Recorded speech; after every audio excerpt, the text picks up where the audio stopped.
muchísimas gracias por acompañarnos en el día de hoy. Estamos haciendo una sesión de formación y de educación en el tema de contaminación química y cómo impacta, porque la gran mayoría de las veces no nos damos cuenta a qué estamos expuestos y qué puede pasar, y esa es una de las grandes incógnitas que tiene al equipo científico mundial preocupado, porque hay cosas que ni siquiera podemos predecir. Yo voy a hablarles sobre un contexto muy general y luego el doctor Nicolás va a hablar entonces particularmente de todo ese impacto químico que tenemos hoy en día, ¿sí?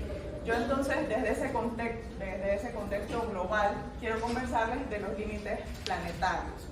No sé si todos hayan escuchado hablar sobre ese concepto, pero es una idea de base científica que abarca muchos aspectos que estamos alterando como civilización humana y que pueden tener un impacto irreversible en la vida diaria. Entonces, sabemos que el planeta ha pasado por muchísimas eras geológicas, con muchísimas transformaciones, con extinciones masivas, naturales o por efectos externos, pero no es hasta el final del Holoceno en donde el hombre aparece y se desarrolla como civilización, ¿sí? Esta es una imagen clásica, no sé si logra verse bien ahí atrás, pero es la distribución de las eras geológicas en un día. Imaginemos que lo que ha existido desde que la Tierra se formó está distribuido en las 24 horas de un día. Pues el hombre y su existencia, que ya está comprobada de hace quizás más de 350.000 años, equivale al último minuto de ese día. Vamos a ver entonces en ese último minuto de ese día geológico cuánto es el impacto que nosotros hemos logrado en la superficie, tanto en la geósfera como en la biosfera. Es decir, cómo hemos transformado nuestra superficie y las interacciones de equilibrio entre todos los sistemas vivos de este planeta. Si observamos un poquito, aquí lo que vemos es un gráfico, porque nos gustan mucho los gráficos, de cómo se distribuyen o cómo se han distribuido los cambios de temperatura en el tiempo. Creo que es más fácil así. En estos últimos 12.000 años es donde hemos tenido una estabilidad en la temperatura, lo que atribuimos a que ha permitido entonces ese desarrollo de la civilización humana y la explotación de la superficie y todos sus recursos.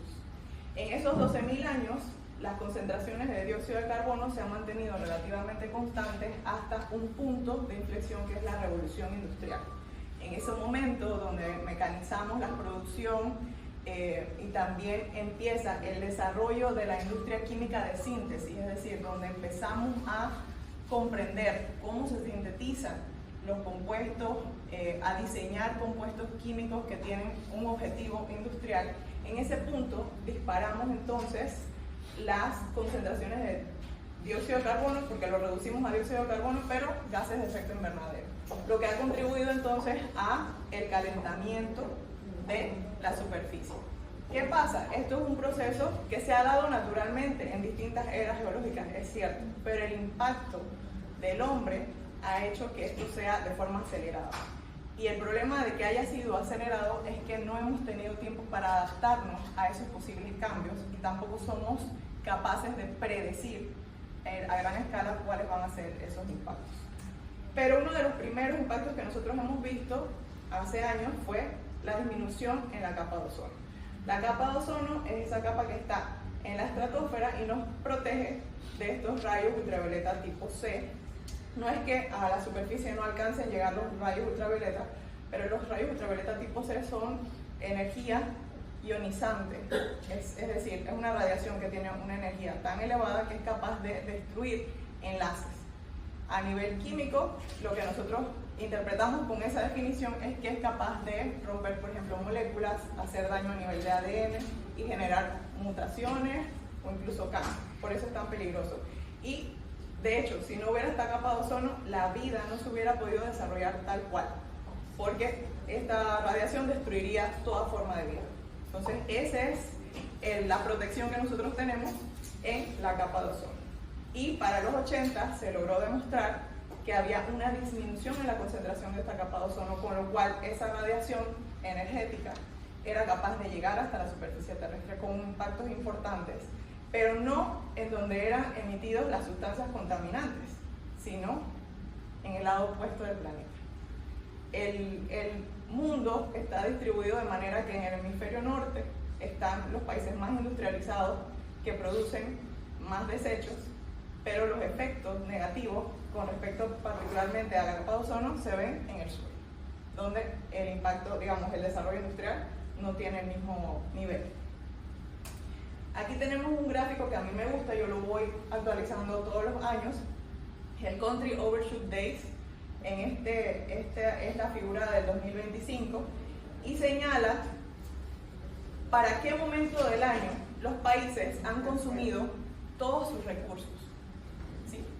¿Qué quiere decir? Que un país como Qatar, que al 6 de febrero ha consumido los recursos que su tierra puede darles, le debe al planeta todo lo que consuma hasta el siguiente 31 de diciembre. En general, nosotros estamos debiendo cada año 2 tierras para poder cubrir el nivel de consumo que nosotros tenemos. Entonces, estamos teniendo un nivel de consumo muy disparado y el problema que yo asocio que puede ser igual o peor es que ni siquiera esos recursos que consumimos están distribuidos equitativamente entre todos. Entonces, estamos consumiendo, produciendo, como si nuestros recursos fueran infinitos, cuando no es así. Y ni siquiera todas las personas tienen acceso a lo que estamos produciendo o a consumir siquiera.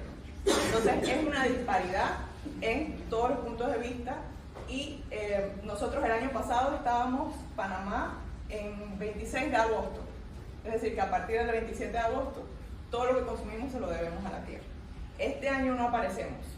Y yo decía, bueno, puede ser que hemos estado tomando medidas ambientales y hemos mejorado, pero uno de los motivos por los cuales los países no salen enlistados allí es porque no hay suficiente información para determinar cómo es el consumo. Entonces también tenemos un tema de qué es lo que sabemos, más es lo que ignoramos, entonces es un problema. La pregunta que se han hecho muchos científicos es ¿cuáles son las condiciones? Es decir, ¿cómo es que nosotros deberíamos vivir en la Tierra de manera que no hayan cambios ambientales drásticos que hagan difícil la vida en la Tierra? ¿Sí? Y viéndolo, digamos, como una escala global, se establecieron los límites planetarios. Son 9 aspectos que se ven integralmente a nivel global de cómo nosotros podemos afectar y alterar ese equilibrio que nos permite vivir aquí. ¿Basados en qué? En cómo eran las características del Holoceno cuando el hombre empezó a desarrollarse como civilización. Ese es el punto de referencia y cómo nosotros hemos ido cambiando esos aspectos.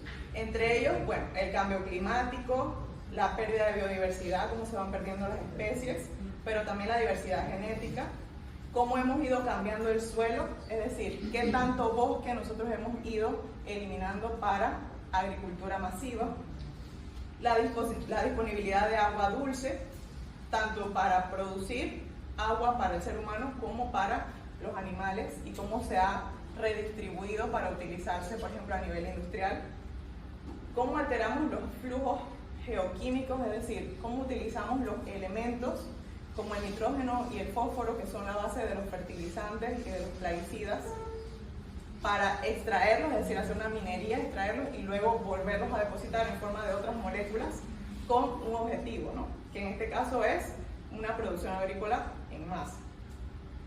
Cómo eso ha ido acidificando los océanos, es decir, la gran generación de dióxido de carbono también tiene un impacto directo en el mar, porque el mar puede absorber ese dióxido de carbono y acidificarse, formar una molécula que se llama ácido carbónico e ir bajando el pH. Al alterar ese equilibrio en el océano, toda la vida acuática también se altera porque no puede adaptarse a ese cambio brusco de pH y ocurren entonces muertes de especies y pérdida de biodiversidad. Es decir, todos estos elementos están interrelacionados. Los aerosoles en la atmósfera, que son materiales particulados que pueden transportar los contaminantes a largas distancias, La reducción en la capa de ozono, porque ya lo dije, sin esa capa de ozono muy difícil la existencia en la Tierra. Y el último límite planetario que se estableció es el de contaminación química, ¿sí? Que tiene que ver con todas esas moléculas que nosotros hemos liberado con una intención, pero sin conocer cuál es el futuro o cuál es el impacto de esa molécula en el medio ambiente, y nosotros somos parte del medio ambiente, así que entonces también a la salud humana. Esos límites entonces están evaluados según la capacidad de la Tierra para sostener lo que nosotros hacemos día a día, cómo esos procesos evolucionan, y luego la resiliencia que tiene la Tierra para asumir todos esos impactos que nosotros estamos haciendo como civilización. Para el 2009 se habían establecido 7 límites de los 9 que hay hoy en día, y se había establecido que habíamos sobrepasado 3 de ellos, que era la integridad de la biosfera, el cambio climático y los flujos biogeoquímicos, sobre todo en el uso de nitrógeno, porque el nitrógeno es tanto la fuente de proteínas como un gran fertilizante, pero también es un componente principal de plaguicidas, entre otras moléculas.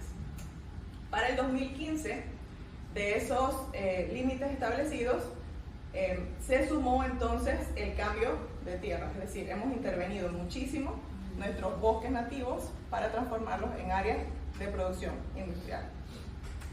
En 2023, que es la última información que tenemos, se añadieron entonces 2 límites más para establecer los 9 límites planetarios que conocemos hoy en día, de los cuales hemos traspasado 6.